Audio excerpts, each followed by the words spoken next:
Japanese cinema is one of the oldest and most respected cinemas in the world that has a history that spans more than 100 years. Japanese films have won the Academy Award for Best Foreign Film 4 times, which is the most for any Asian country. In the modern day, Japanese cinema has many genres within it, but it is important to look back at the history of Japanese cinema in order to truly grasp this country's value in the world of film. One of the first films ever made in Japan was a silent film displaying kendo, a Japanese martial art. It is about 3 minutes long and only consists of one shot of a group of people performing kendo on each other. This film set the tone for the entire genre of the samurai style of Japanese movies. One of the most successful samurai movies in Japanese history is the classic film Seven Samurai. This masterpiece was voted as the greatest foreign film of all time by the BBC. Any mention of Japanese cinema would also be incomplete without the inclusion of the cultural phenomena that came out in Japan in 1954, Godzilla, which is part of the kaiju monster film genre. With countless remakes being churned out to this day, it is an all-time film classic in not just Japan, but the world. Another popular style of Japanese cinema is their famous Yakuza films. Films like The Yakuza Papers talk about tough times within post-war Japan and how organized crime was ran.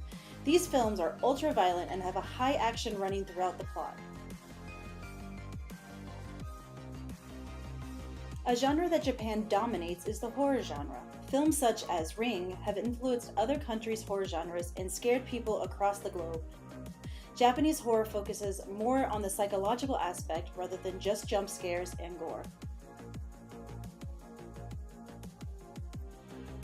Japan is perhaps most popular, though, for its anime genre. One of its most recognizable Japanese anime shows is Pokemon. Pokemon had a cultural impact on a whole generation of kids in the early 2000s, but times are changing in the anime world. Damn, you got a mighty fine body. Surface chicks are a breed apart. While anime is more of a medium than a genre, certain tropes exist throughout shows. Anime has long been and continues to be a male-dominated field, which makes it hardly a surprise that much of the content caters heavily to the male gaze. Female characters in anime are often objectified. They are drawn with absurdly large breasts and are often wearing revealing clothing to draw attention to their cleavage. Quit staring. It's not very polite. Another common trope is schoolgirls with outfits that would violate any school dress code. Many male characters are aggressive and abusive towards women, and rape and sexual assault are often used in the backstory for the female characters. It is often the male protagonists that have to save the female characters from the assault. Don't leave! Put me on! Put me on! No! You perv! Wear me and feed me blood! I don't want to go back to sleep! You talk! Sailor uniforms don't You're talk! wasting time! Don't be scared! Put me on! Put me on! Overall, many female characters are flat and less fleshed out than their male counterparts. They are either a femme fatale character or more of a maiden or damsel in distress, awaiting for the male protagonist to come and save them. In both cases, though, these characters are very often hypersexualized, no matter their age. The consistency of this trope can be explained by fan service, the concept of anime creators catering to the desires of male fanboys that are often the foundation of their fan base. And it must work, considering that there are countless videos like this one all over YouTube ranking the sexiest anime characters. Oftentimes, animes will go out of their way for the fan service by having episodes where the characters take trips to the beach or a hot spring. Usually, it seems the only purpose of the trip is to see female characters in bikinis. While this content does not move the plot forward, its overtly sexual nature is pleasing for the widely male audience. But she's totally freaking awesome! So awesome! So unbelievably awesome! And then came along Hayao Miyazaki. Born January 5th, 1941, he would become known as the world's greatest animator, director, and storyteller. He builds beautiful worlds that are both rich in color and full of depth, with recurrent themes of humanity's relationship with nature and technology and trying to marry the two.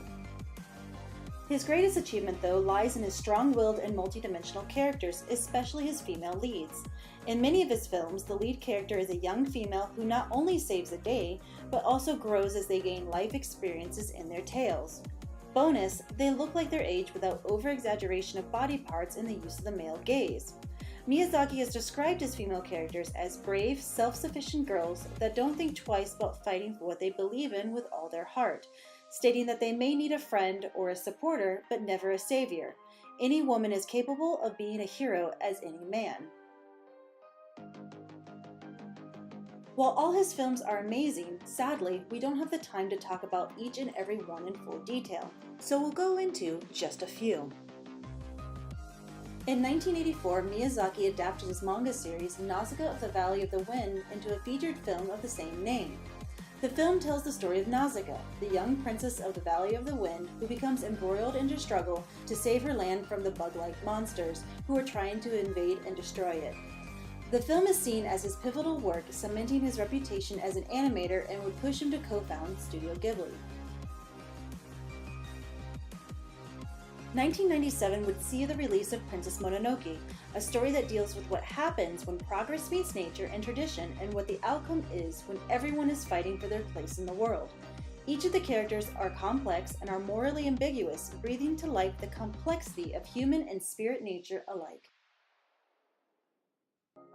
In 2001, Miyazaki would release Spirited Away, a coming-of-age film that tells the story of Chihiro, who finds herself trapped in the spirit world where she not only has to escape it, but also save her parents in the process. It is rich in color, themes, and is wholly Japanese, but still managed to break across borders. Spirited Away would become the highest-grossing film in Japanese history, knocking Princess Mononoke to number 2, and is still considered one of the greatest animated films of the decade.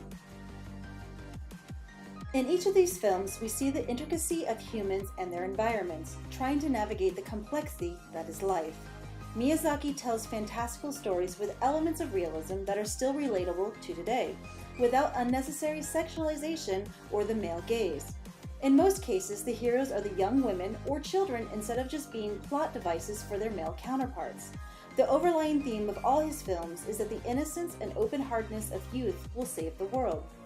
There is an openness with his stories that is yet to be rivaled to this day.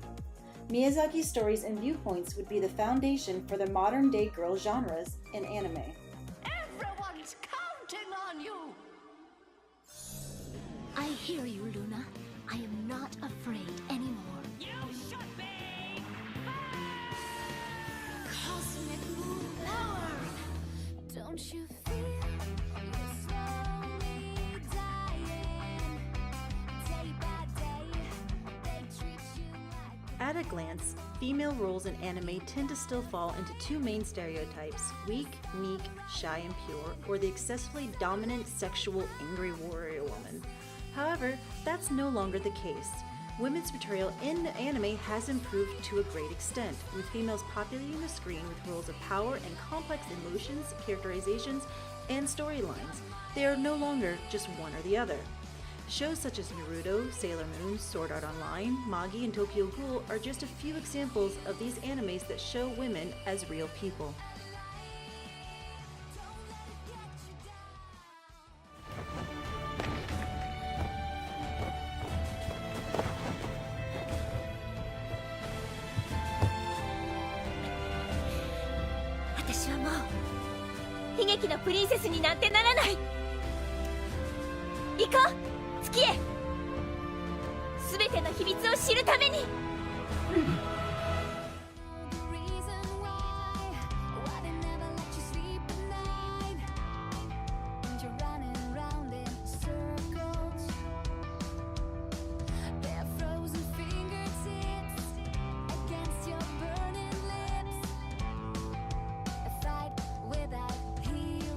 However, even though with all the progress that we have made, there is still a ways to go in how these strong women are presented. They still have over-sexualized bodies that can oftentimes be a distraction from their storyline. We can argue, though, that these women are now owning their sexuality partly and are empowered by it rather than existing for the sole purpose of the male gaze. Overall, anime has the potential to be extremely empowering for women since the creators are in complete control of not only the narrative, but the entire visual element of the production. The genre is changing as a whole. Anime is neither against men nor against women. As a whole, it doesn't have a gender script. What it does have is a wide spectrum of viewpoints on gender and sexuality, but with an overall tendency to see people as human first and male and female second. It's all about the story.